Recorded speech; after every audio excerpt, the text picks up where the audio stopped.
Okay, so there are two kinds of increases. There's one that leans to the right, and there's one that leans to the left. And when you're putting in a gusset, you need to do both of them. You need to do the right leaning one on the right side and the left leaning one on the left side. So to do the right leaning increase, we're going to come in, we're going to find the bar that goes between the last stitch and the next stitch. We're going to find that bar, and we're going to put we can kind of lift it up with our finger. We can put our left needle in from behind. Okay. Now, if we don't do something special, we're going to get this big hole.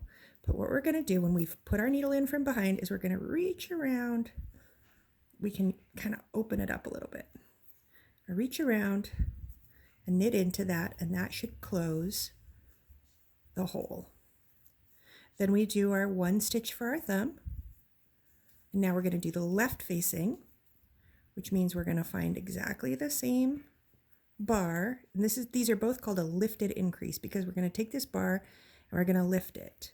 But this time, instead of coming in from the back, we're going to come in from the front.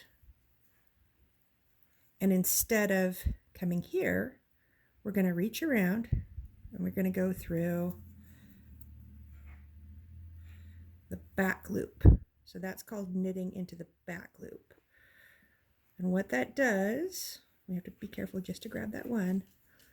What that does is it creates an increase that leans in the opposite direction. So when you look at these really carefully, you can see that this one, the bar kind of twists and it's in the front, but it's facing to the right. And this one, it twists, but it's facing to the left. So that's a right increase, a plain stitch, and then a left increase.